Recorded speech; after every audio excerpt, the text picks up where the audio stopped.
Thank you for spending some time with us today. I know it's a busy time of the year if you're watching this live, so I'll give you a happy holidays. If you're watching this at some points in the future on the recorded version, I believe it happy holidays. Hope you enjoyed it. So today we're going to talk about low-code development, specifically for nonprofits, and through a concept called Center of Excellence. So you may have an idea what that means, but if you don't, hopefully by the end of this you will. And so here I'll quick through and introduce who's talking here today. So Phil, I'll let you introduce yourself. Hello, I'm Phil Kameen. I'm a technical architect from Formus Pro. I've been kicking around in Microsoft Dynamics since about 2009, and before that was a web developer, and before that did a little bit of AI back in the day. And so very pleased to see all this Copilot stuff kicking around. We not actually demoing Copilot specifically today, but it does appear because it actually helps make the demo flow a little bit easier. So it's just in there for that reason. If you want to chat, I've got a blog at the bottom of that page and a LinkedIn QR code there. So yeah, please do get in touch. Excellent. Thanks, Phil. So my name is Todd Johnson. So Phil's the brains behind the operation.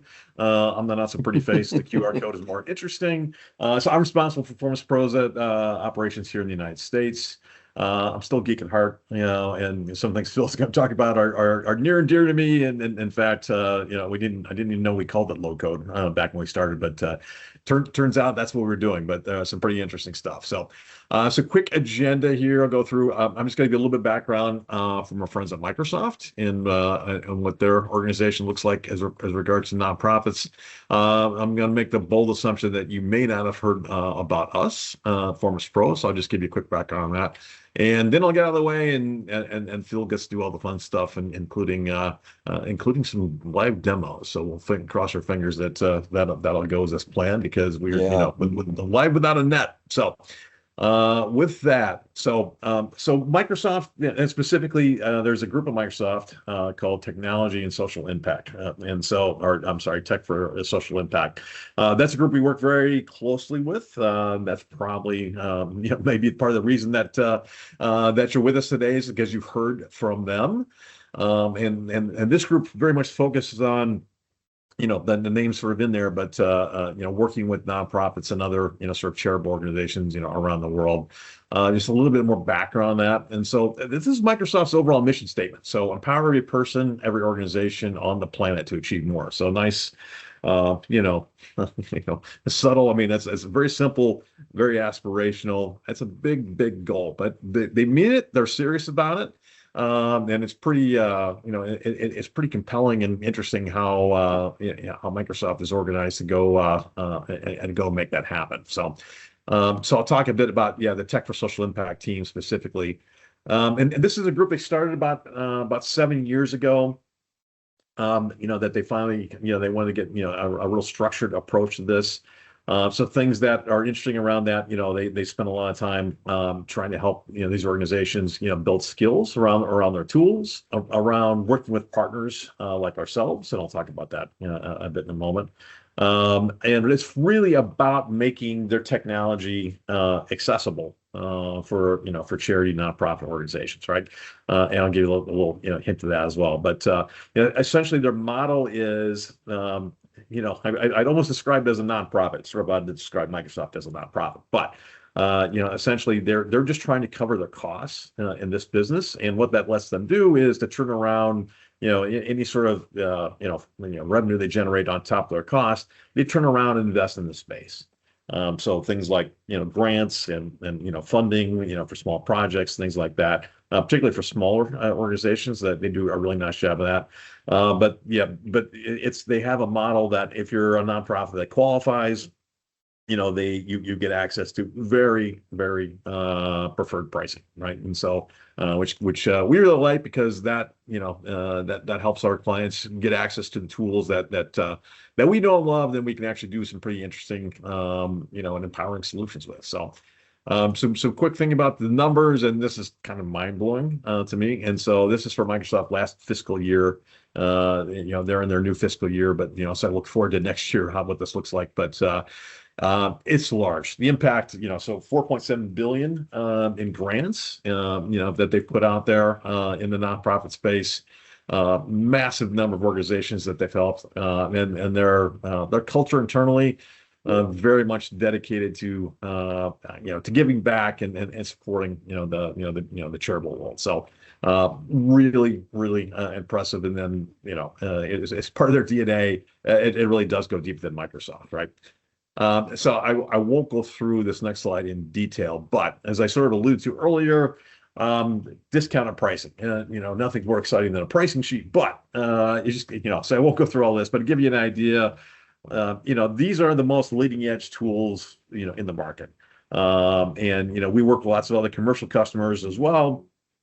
They would love to have this kind of pricing available to them. They don't, but in the nonprofit space, they've done, I think, a really good job of making this, very aggressive, very, and very, affordable, really for any size nonprofit organization. So, I won't worry about all the details on that. These are kind of things that we help our clients sort out so they understand what you need, what you don't, and how to get the most out of that investment. But we're very, very happy to work with the TSI group of Microsoft, as it's called, because it actually fits very well with how we're organized. So a little bit of background on Formus Pro. So we've been around a little over 12 years. Company is based in the UK. We've now expanded here in the US. We really had a sweet spot around this idea of technology for good. I tell people all the time about this, that our focus around technology for good, which sounds a little similar. It's very much in line with Microsoft, is trying to do. But we really have, we've developed a sweet spot around, helping these charitable organizations. In fact, our first client, 12 plus years ago was a charity organization there in the UK. They're still a client of ours today, so we're still happy to be helping them today. And that's really, we offer discounted pricing for our services to these clients as well. It's very much core to what we do. What we do is Microsoft. This is all we do. This is something I always like to point out, because there's lots of technology organizations out there that do a little of everything. We don't. We're proud of that. We have these certifications from Microsoft. These are not things that they hand out easily. There's some verification and basically literally testing and validation things that we have to do every year to get this kind of sort of blessing, if you will, from Microsoft, which I'm very happy that we get. And all we do all day, every day is help our clients do some interesting, solve their problems for their organization with this tool set, right? And just to give you an idea, these are the kind of clients we work with, right? And so there's some commercial customers in there as well, but you can certainly see, how nonprofits are our sweet spot, and we're very proud of that. So, quick background on us, and with that, I'm going to get out of the way and let Phil educate us about low code. Okay, thanks, Todd. Yeah, so we're going to dive in and we're going to cover off bits and pieces. What is low code? So generically, there's a number of different providers. Obviously, like Todd's mentioned, we're a Microsoft shop. So we go with the Microsoft version of low code, but we're going to cover off, if you're not using low code, there's a few very, very good reasons why you should use low code. And if you're going to use low code, certainly within the Microsoft spirit of the words, then we're going to end up probably wanting to do a certain amount of governance as well, because you're going to be starting to involve, users who are not necessarily have a strong technical background or a strong understanding of what might be required within an IT department. So, we've got low code. Microsoft's view of it is low code. It's definitely not entirely no code, but it certainly is less code is the idea. It's mostly about configuration, and that's what CRM systems have been about for an awfully long time. And like I mentioned, it's all about hopefully involving those the non-techies and grabbing their business knowledge and trying and make sure there isn't any element of shadow IT going around. So first up, let's talk about how you can accelerate your development in low-code platforms. You can do rapid prototyping and iterations. You can quickly transform and build things very quickly and easily. It's kind of, almost rough and ready, if you like. And the great thing about that is you can take those test out the ideas and hopefully fail quickly, which is a really important thing in IT. I see a lot of clients, they're always desperate to produce something that's absolutely perfect first time and almost get tied up on the idea to the point that then they don't move forwards. And when you use code platform, you can get there that much quicker, and you can see whether or not this is something that's going to work, or whether or not there's ideas you can take from that and build again quicker and faster elsewhere. So it's user-friendly development. Yeah, it's just like I mentioned earlier, you want to bring on board non-technical people in the team. So potentially people, you've already got them on the books, they've got subject matter expertise, and you want to take that and you want to put that inside of a software system. And ordinarily that would involve interviews and breakdowns and talking to a business analyst who might then document that for a solution architect, who then might document something else for a developer. And this version of Chinese whispers potentially ends up with, you're not always getting an optimal piece of code. It might not meet all of your business requirements. The technical requirements might not quite be there. And so the idea with low code is that you can build something quite quickly. And with the power of Azure sitting underneath all of this Microsoft software, it ends up being quite robust and normally very, very scalable. And so it's a huge win for when you're putting together low code items. Again, we've already got these people on board, so we're not actually necessarily paying for new people. People are expensive, consultants are expensive. Certain bits of software can be very expensive. If you've got a platform that gives you all of these things pretty much straight away, and nearly all of the items we're going to discuss later on are available within a simple single license. It'll take away sort of, you no longer have to have your servers locally. You're not talking about spinning up virtual machines to do items. You're just grabbing an individual who's got a lot of knowledge and pushing that into a system, and you don't have all the additional operational stuff around the outside edge. So again, this is, low code, although initially I think a lot of people are like, oh, isn't going to be super expensive. Not so much. Certainly a lot of the time when we involve customers, they're often very surprised at how reasonable the costs are in terms of getting a piece of software running and then taking that and scaling it up in whatever way they might need to. So flexibility, yeah, absolutely. So the tools involved, because of their nature, a bit of their low code, because of their, and I'll use air quotes here, simplicity, means that a lot of stuff can be done very, very quickly. But you can actually focus it because there's a number of separate tools. So we're going to look at the Power Platform in a little bit. And in that, we're going to see there's whilst fundamentally there's this idea of platform, there's lots of separate sections within that platform that allow us to sort of pick out and do very specific jobs, and hopefully in a very quick way.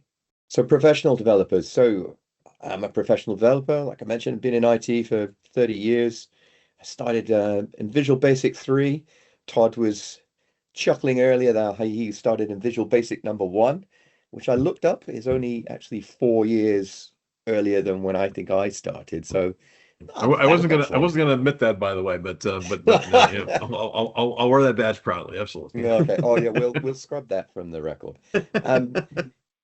So there's been a lot of tools out there over the years that profess to do low code, and I think the technology, as it was at the time, you could end up with a certain amount of shadow IT happening. That is to say, people would create stuff and they wouldn't be able to share it in an easy way because the technology wasn't very strong in terms of doing that.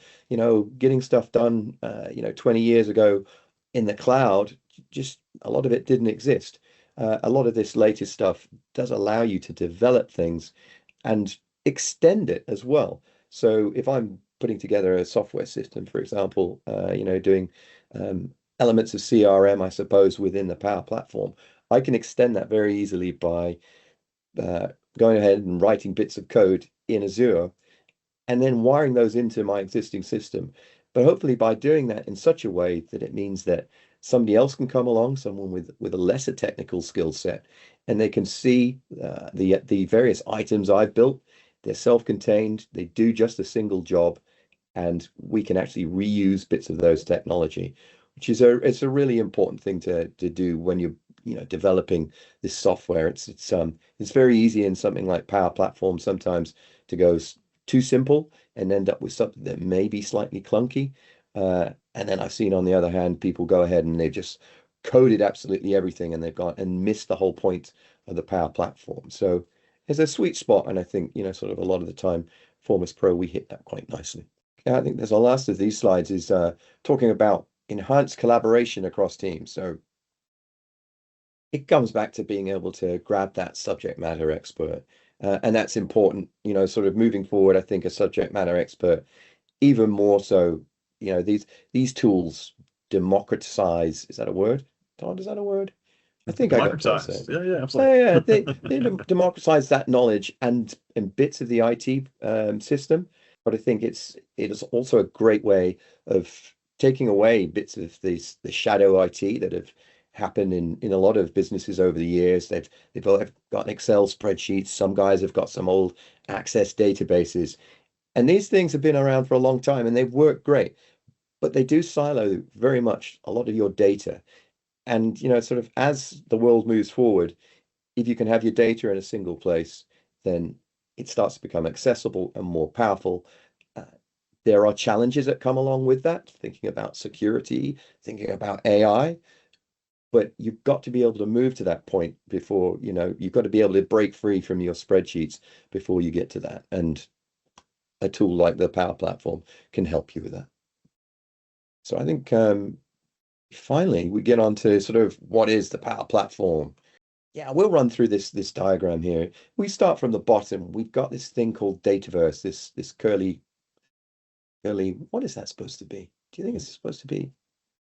I So don't know. it's all your environment circling around your data as a center of gravity there, right? So I don't Oh, that's what it is. know. But if you're selling it short, you could say that Dataverse is a database, and a lot of you are going, well, I've got a database, so I don't need another one. But Dataverse is a bit more than just a database. It is a database, but it's also, sort of there's a lot of workflow, a lot of security all built into it, and it sits on Azure. So, you can spin up one of these Dataverse environments very, very quickly. You've got the power of Azure behind it, and you've got a whole bunch of bits of technology that, because they're baked into it, and we'll move on to the next layer up in a second, you've got a lot of power there straight away. We go over on the left-hand side of the screen there, data connectors. And data connectors allow you to do all of your integration things. So we're going to talk Power Automate in a bit, and that uses connectors. But effectively, this layer we're talking about at the moment is where all your data is and where all your strength is. And because there's so much availability in terms of these data connectors and the tooling that's available to you, and we'll discuss this in a bit in terms of the power there, then you've got a great deal of strength. And so existing systems, you may already have things like RPA, where you can drive out to systems that don't even have APIs, for example. It's all available to you with the Power Platform. And last but not least, in the middle there, we've got the AI Builder.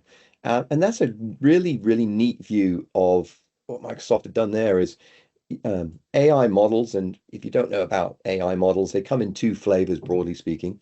Machine learning, where you've got chunks of data and you've built up a mathematical model of them, and the generative AI models.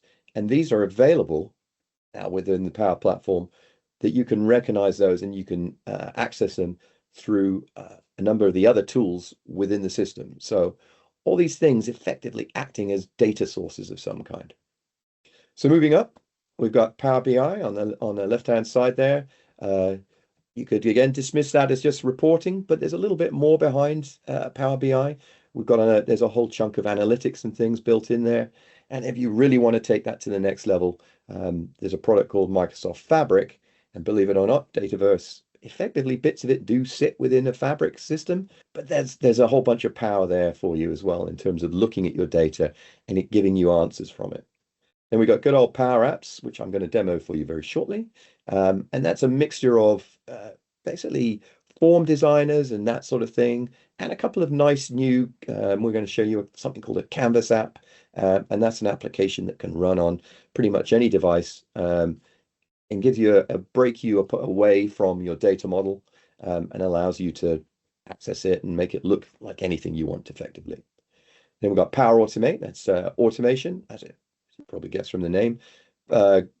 Great let of all of those the connectors I mentioned at the bottom there, Dataverse, AI models, any other system that's got an API available to it, we can hit through Power Automate, and we're going to show you a quick demo, a simple demo of that. Power Virtual Agents, that's now called Copilot Studio. We're doing a demo for that earlier at the beginning of next year. We've got an AI Academy that we're running. So you're more than welcome to come along to that one.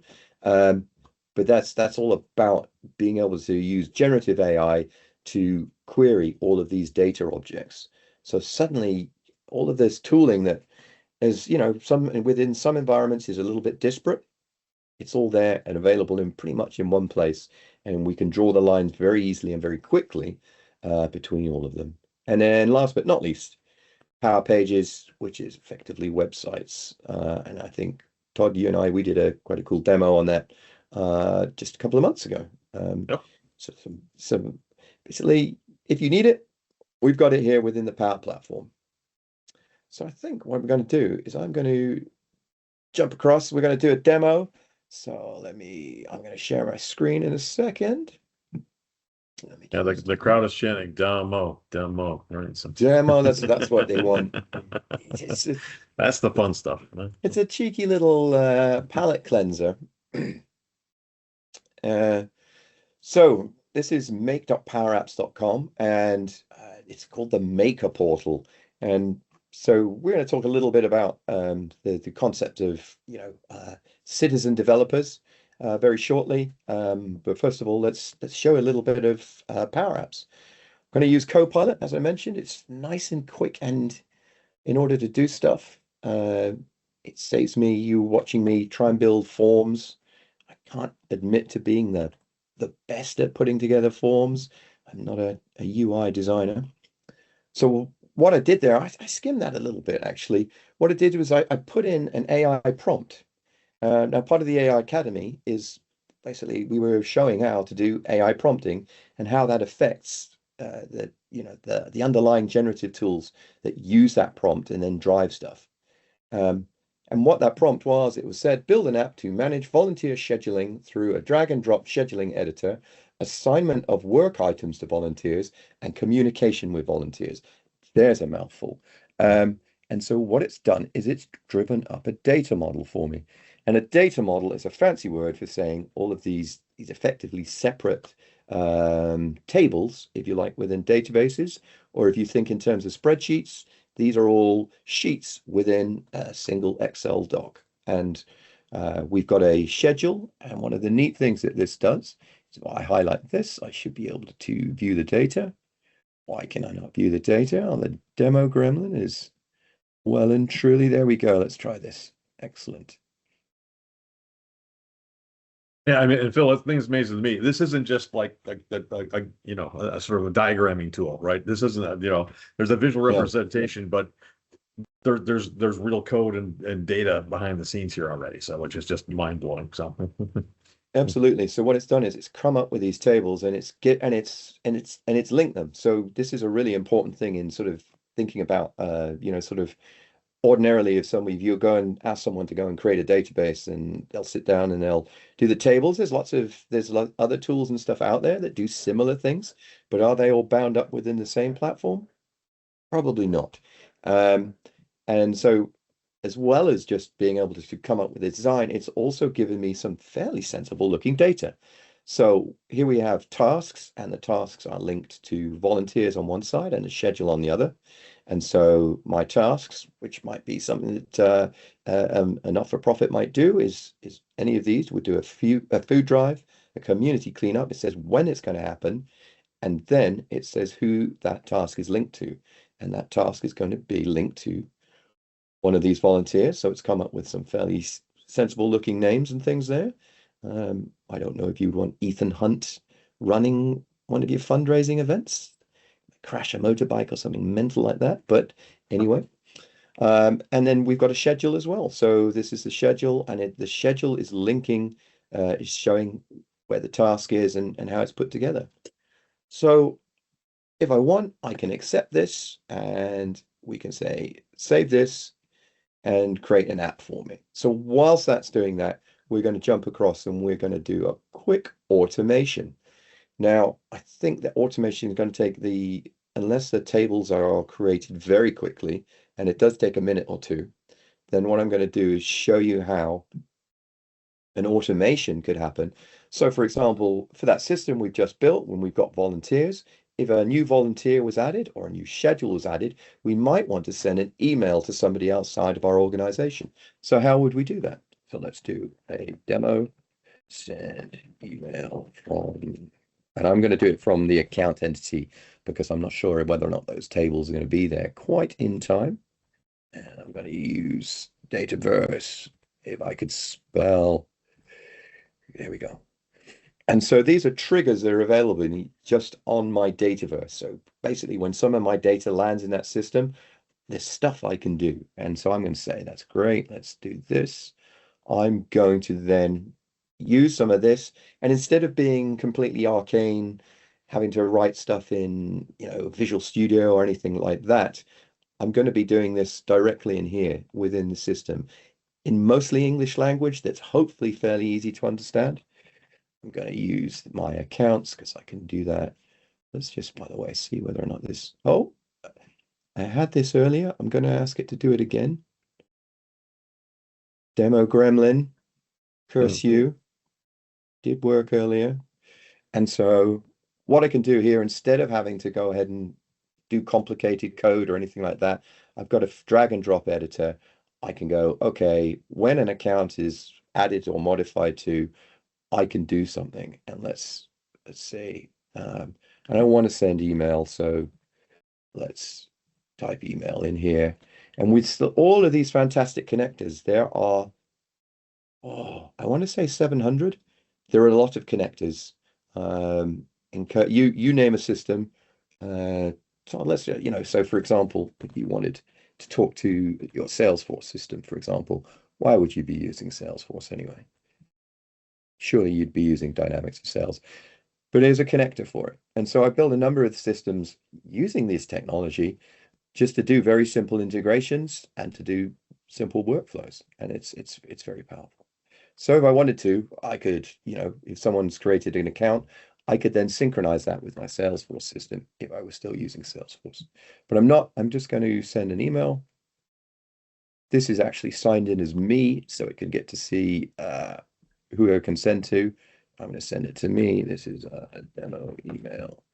And we're going to say demo email. And we're going to go, it's 5:30, so you guys don't think I'm making this up. It's 5:30 in the UK. Okay, so, and now let's move my sharing bar out of the way. And now here's an account that I've got on the system. I've been having some good fun with low-code plugins and stuff. Boring, sorry, technical stuff there. So now what I can do, if I update the main phone on this account record, then what I should have is this item here, which is now stored in something called a solution. So in terms of, going to talk about governance and the like shortly. It's a great way of being able to move items around. Come on, there we go. Let's come back now. And is this still going? That's a shame that's not working.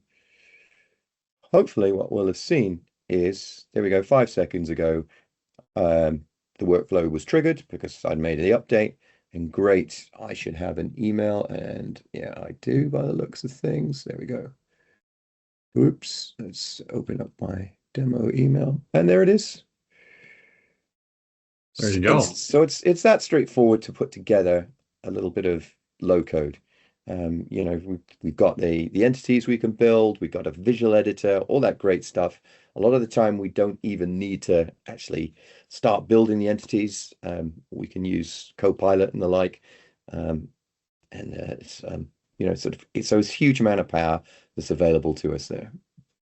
So right. Yeah, and those connectors are, that's sometimes overlooked. I mean the power of that. Yeah, I mean, you showed a great example there, but you can tie it into any system you have. So we have clients that have like a marketing system, right? And so they want to drive things through that to track it, or even something as simple as, hey, I want to know, so I have an event that has a certain capacity. I want to know what's certainly in the capacity, so I'll get a notification when that happens, right? So there's sort of endless possibilities that you could do with that, just whatever you need. So Yeah.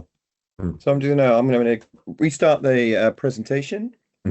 Um, oh, okay. Let's get, I want it to present to Teams. Just give it a second here.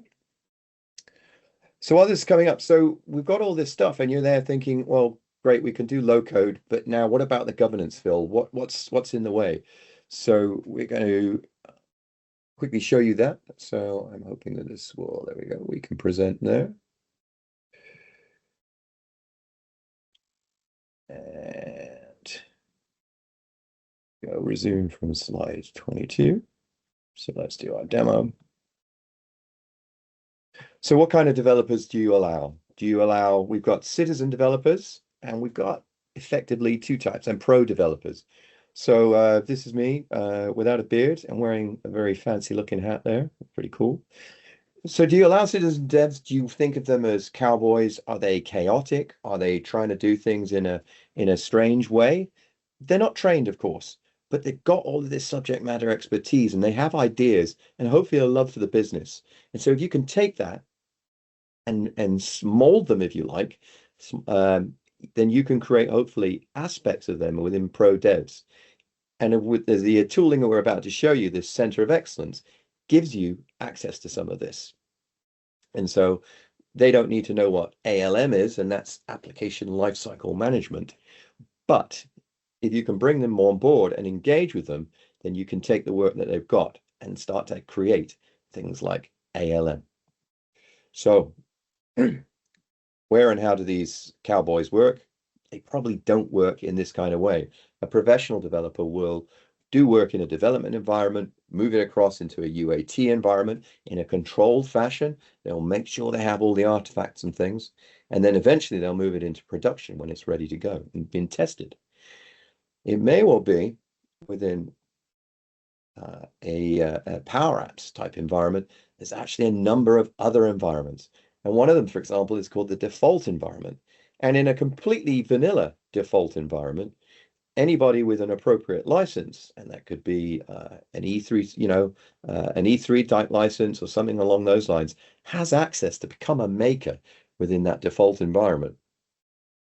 And so there's a lot of changes over the last couple of years where Microsoft have realized that it's there for a reason. It hosts things like SharePoint flows and the like, but it does present potentially a bit of a loophole in terms of allowing people to do stuff in a way that's a little bit uncontrolled.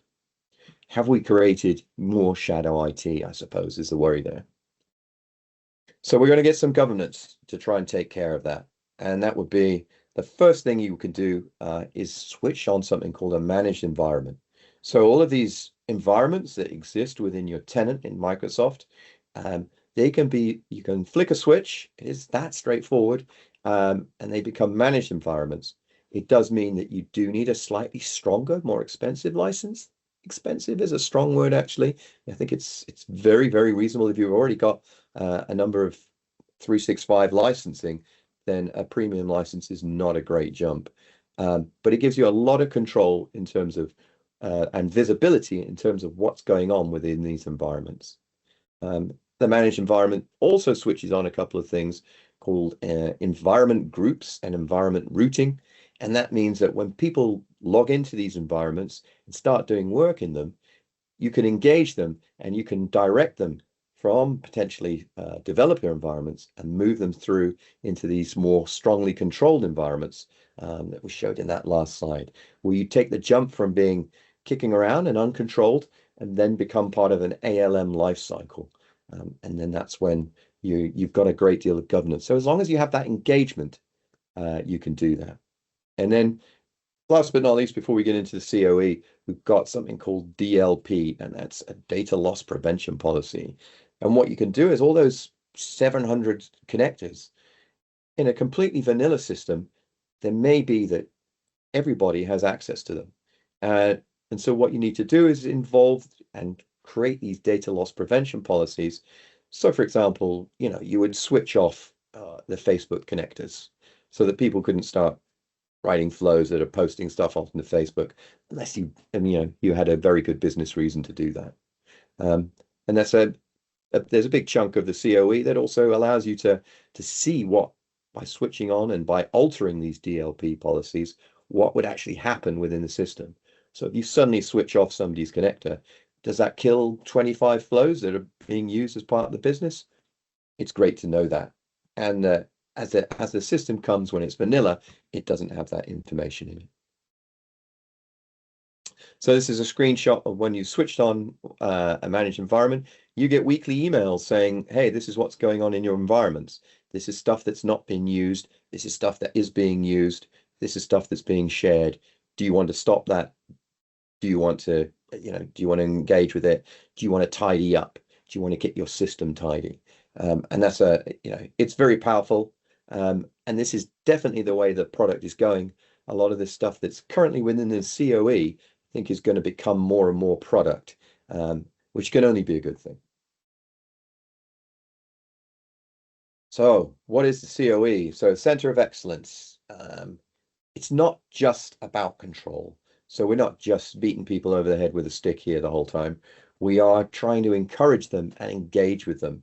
And as well as, we're monitoring, we're checking security, but we're also providing resources for these subject matter experts, for these people. They've got you've got people who may well be wanting to champion big bits of your business, and they're looking for that outlook, that way of moving forwards. And the Center of Excellence is a great way of tracking what they're doing and making sure that they're moving in the right direction. That keeps your IT department happy, and any kind of security team you have as well. So sections within this is a bit of a, I'm looking at the time. How are we doing on time, Todd? I think we're okay. We're doing good. I talk fast, okay. so I buy you some more time. Okay, great. So we've got all these things. So on the screen here, we've got these are the various views you have of your data within a COE. And the first one, of course, is this inventory of all of the components in your tenancy. So that's this thing here. This is the main app that you would be driving from if you were in the Center of Excellence. And it gives a full overview of what's going on. You've also got you've got a number of Power BI reports.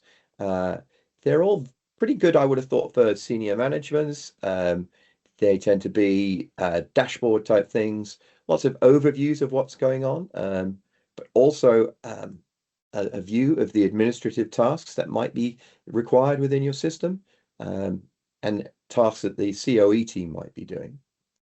A very powerful one here is, as well, is the governance COE dashboard.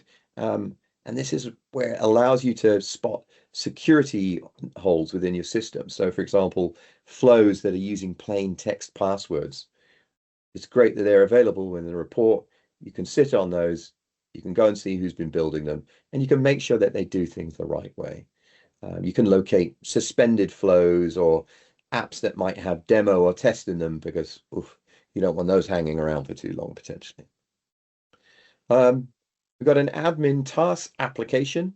This is used to review where the COE, where they can manage applying security roles and the like onto users. It's kind of has a relation to a Power BI dashboard. Next over here, we've got the COE, the admin and maker. These are two separate kind of apps, effectively. These are kind of allow you to create bookmarks within the application, so you don't need to completely drive around all the other applications. You can effectively build your own dashboards within this. And the Maker app is very similar in that this allows you to control being able to apply licenses to users. And if they need to make an environment request, if you have a user that wants to do something new, then they can do that, and you can manage that environment request through this application. Over here, then we've got the upgrade wizard. So the COE is a starter kit. So it's not a finalized tool. So once you start to use a COE, you might well find yourself thinking, I want to modify this. I want to change it. Sort of, I want to involve when we're onboarding makers. I want to change the documents they're looking at, or show them some new training or something along those lines. That's absolutely all available within the COE. And that allows you to take a lot more control over what they're doing, as well as improve the engagement. And manage permission apps. So this is a great way of seeing who's got what permissions at a very, very high level. And all of this stuff is available within the general use, within the existing admin tools, but it's very much, this brings them together all in one place. You can go out onto the community and you can look for some of these tools, but the COE is absolutely the best place to be able to see them all. The other great thing is that it's free as well, so you can download it for free. There's a couple of solutions that do need to be installed. There is some Azure knowledge that you'll need, because there are various IDs of groups and things that you will want to create within your Azure AD, or your Azure Entra, as it's now called. But that's all available here. So effectively at no cost. Telecom, little light, there is you do need an additional license to run some of this stuff, but that license, certainly at UK prices, is about £20 a month. So, but that would be required. So certainly a very minimal cost in order to get this tooling available to you. I think we'll go straight into the DLP impact analysis app. This is one of the neatest features, certainly, I think, within the COE. And I mentioned the data loss preventions available earlier. They are available. They're very easy to work with. But if you were to using a system for a little while, and then you were to suddenly change one of your DLPs, so for example, you switch off your Facebook connector, or you switch off your Outlook connector, then suddenly that may have an impact. And ordinarily the tool wouldn't be able to tell you what that was. Whereas within the COE, there is an impact analysis app. And so if you were to do something, you could see exactly what was about to change. So I think I've talked enough about apps and flows there. So I've got some usage examples here. It comes back to that carrot and stick thing. Ordinarily, sort of, security, we've got applications. They're normally, if they're put together by citizen developers, they don't have any knowledge about security or anything like that. They might start to build applications which become critical to the organization. And so the COE allows you to know who's created which of these apps, where it's created, who's it's shared with, and where it's connected to. And ordinarily, you can get that information out of the system, but it's not straightforward. And so the COE tool is a great way of seeing that. If you want to identify what's going on within your environments, I was speaking to somebody the other day, and they said, oh, it's a little bit Wild West, isn't it, the Power Platform? And I was like, potentially. There is sometimes, the default environment, stuff can happen there. And if you're not proactive, then, things potentially could become troublesome. The COE allows you to track all of these, find these security vulnerabilities, find duplications where people are trying to create the same applications, find junk stuff that's not being used for a while. You can identify it and you can clear it up. And then teach. This is definitely one of the most important things. Now you can they're building, you might have citizen developers building stuff a little bit ad hoc. What you can do is you can start to teach them how to be secure. You can engage them so that they start to learn what the company processes are. And you can also teach them how to use the products. There's a number of one of those apps and flows I showed you earlier. It's got links through to videos and training. and you can modify that, and so you could have your own training and your own videos. And I think nurture, we've kind of gone through that. It might be your concern you've got all these non-technical superstars sitting in your business and not really fulfilling their potential. If you have the COE, you can start to identify these people who are interested. You can see that they're engaged and what they're doing. And if you see that you've got this level of engagement, you can grab hold of that knowledge and you can put it to, sort of to allow you to really use it for the strength of the organization. And community developer, this community, we can identify makers. I think we kind of covered that. And saving money. I think there's a two-pronged thing here. There's the security, and there's the fact that if you've got people doing lots of repeated items, that it's just going to end up creating a lot of garbage within your system. Storage isn't entirely free in these systems, and so if you've got people repeating the same jobs over and over, don't allow that to happen. Find which one is working best, identify it, and then you can apply your governance to it and save yourself money. Oh, so what's happening next? So as the Power Platform moves forward, a lot of these COE items are going to become product. Just at Ignite last month, there was a huge change to the admin portal, which I haven't showed you, but it's a lot of stuff in it. And there's even more stuff in it now. As some of these tools that we've been talking about, little aspects of them have started to become part of that mainstream tooling. COE has been around at least 3 or 4 years, but it's taken that long for some of those items to move across into the product. So you could argue, why should I bother? Should I bother? If it's all going to become part of the product, why even bother? I disagree with that 100%. I think that you should definitely, if you're going to start allowing citizen developers within your organization, if you're going to give them the power and the keys, then you do need to make sure that there are guardrails in place. And the COE is a fantastic set of tools in order to apply those guardrails. Okay, so I'm wrapping up. Quick wins. If you are using Power Platform rather, and you're not using managed environments, I would heartily recommend doing that as soon as possible. It really does give you so much more visibility of what's going on within your tenant and within each of your environments. I would be checking risky connections. I'll mention DLP again, data loss prevention policies. They really do have a lot of control, particularly where it comes to your citizen developers potentially doing things they shouldn't. And ensure that if you're going to start this from fresh, make sure that you start to get some metrics before you start down this journey. And then there are metrics and things available within the COE. That's another great use for it. But then if you can compare that to where you were beforehand, then you could definitely get to see, is there some return on investment? And that's always a good thing. Because, you sort of, you want to ensure that your security and everything is a priority, and that the COE usage of the COE tool is not just a side hustle. It's about, continually engaging, continually improving, continually nurturing, and continually, monitoring what's going on within your tenancy. Do stay up to date on versions.